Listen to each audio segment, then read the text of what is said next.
If you are serious about excellent sound in your home theater or listening room, this is the single best bang for your buck upgrade you can make.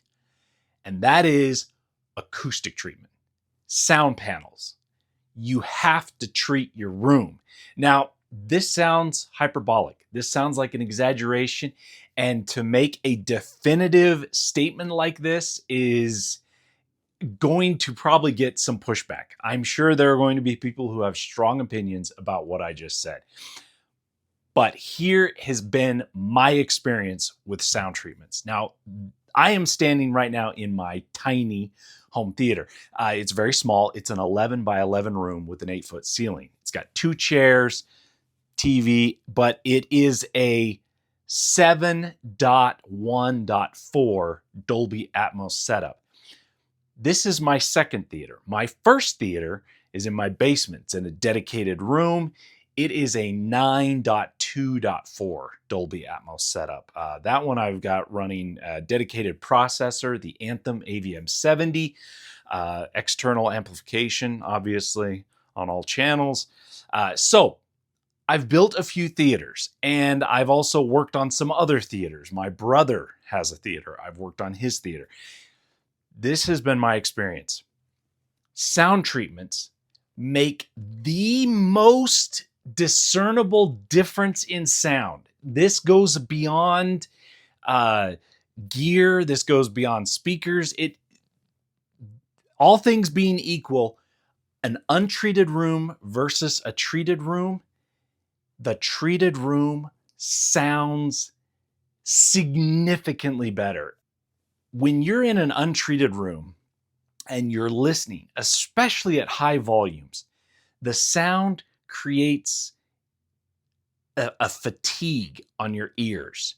Your ears get tired. It's uncomfortable, and it's not just the volume that's uncomfortable. It's the sound that is hitting your ears is uncomfortable.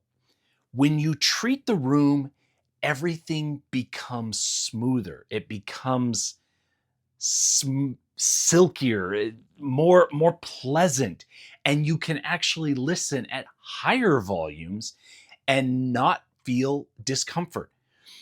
Why is that? Why is it that an untreated room sounds so uncomfortable versus a treated room?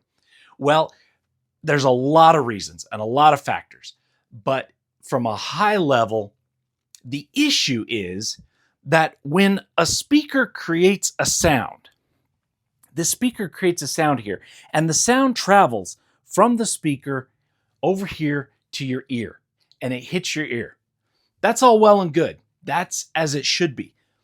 But that's not the only sound hitting your ear. And when I say that sound, I mean that specific sound. I'm not talking about the sounds from the other speakers. I'm talking about this sound from this speaker. It travels from here to your ear. But that same sound doesn't just travel in a laser beam to your ear. It comes out as a cone. And so that sound is traveling all around the room, and it is hitting a lot of different surfaces. And some of those surfaces are a direct reflection to your ear. So when that sound comes out and it travels over here and it hits this wall right here, it's going to bounce off of this wall. If there were no sound treatment panel here, it would hit this bare wall, bounce off the wall, and travel and hit your ear. When it does that, you're hearing the exact same sound, but at different times. Because the distance from here to your ear is ever so slightly different than the distance from here to your ear. You see? So that same sound is arriving at your ear slightly offset. And you may not be consciously aware of it, but your brain notices it. And it doesn't like it. It doesn't like that sound. And so what a panel like this does is it absorbs that sound. When the sound travels from the speaker to this panel, This panel absorbs the sound and minimizes the reflections off of it so that those reflections don't hit your ear slightly delayed from the direct sound that came from the speaker. Now you're probably asking, okay, well, what about the sound that travels off of this speaker? It goes and it hits the back wall and it bounces off the back wall, and then it comes over here and it bounces off the front wall, and then it arrives at your ear.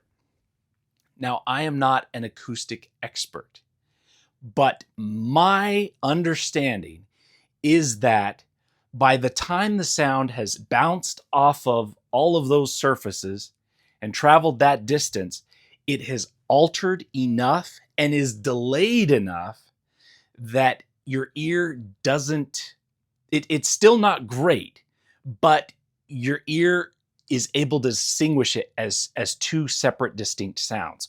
Whereas the sound that just bounces straight off the wall and into your ear is so close in sounding the same and as the sound that goes directly from the speaker, and it's also so close, like it's just like did it, and so there's a delay, but it's not much of a delay.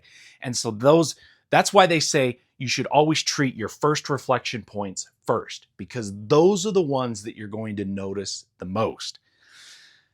So that is kind of from a high level why we want to treat our rooms. Now, how do we treat our rooms? Now, my specific panels, these panels came from GIK Acoustics. I purchased these panels. This is not a sponsored video. There are many companies out there that provide these panels. So this is a vendor agnostic video. I'm going to be speaking from a high level of the different types of panels that you can have. Now, the first type I've already mentioned is absorption. So those are the panels where the sound hits it, the sound is absorbed, and it's not reflected. The second type of panel is diffusion. Diffusion is where the sound hits the panel, but it doesn't absorb it entirely. It reflects it, but it doesn't just reflect it. It kind of scatters it, kind of shatters the sound and reflects it. Now, why would we want that? We want that because if you just fill your room full of absorption, then it deadens the room too much. And there's not enough reflections, because if you don't have any reflections, that sounds unnatural to our ears. And we don't like that sound either. So you still want some reflections, but you don't want too many. So you want to balance it. So you want a balance of absorption and then a balance of diffusion. Now there's another modification or another style of panel that I want to talk about. And that you won't be able to tell, but I'll explain it to you. This panel specifically, it's an absorption panel, but it has what is called a scatter plate, and it's under the fabric, so you can't see it. But if you run your hand along it, you can feel it, and it kind of acts as a diffuser. And so this panel, it's kind of a hybrid between both absorption and diffusion, and so it does kind of both. And so I don't have any dedicated diffusion panels in this room. I just have a couple scatter plates on a couple of these absorption panels. So I've already talked about treating the first reflection first. The other thing is you don't want to just treat your walls on the first reflection. You also want to treat your ceiling, because the sound is going to, like I said, it travels out in a cone. And so the sound travels out, it's going to come up, it's going to hit the ceiling, and then it's going to bounce down and hit your ear that way. So you definitely want to treat your ceiling. Now, I do have a couple of small panels just on the front wall. I added these because I know I'm going to get some reflections off of the back wall. There is specifically a window on the back wall that is going to have a lot of reflections off of that. So I put these panels here to minimize the reflections that hit the back wall and bounce forward. Once they hit the front wall, a lot of them will be absorbed through these small panels. So what are some of the other benefits of treating your room? I've talked about minimizing those reflections so that you're not hearing those slightly delayed sounds.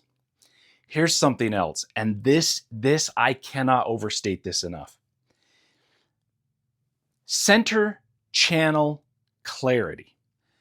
It is a well-known issue that when watching movies, it is very often very difficult to understand the dialogue that is being spoken. The dialogue sounds muddy, it sounds muffled, it sounds just unclear.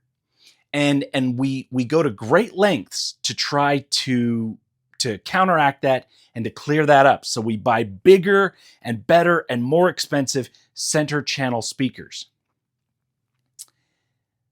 I'm telling you,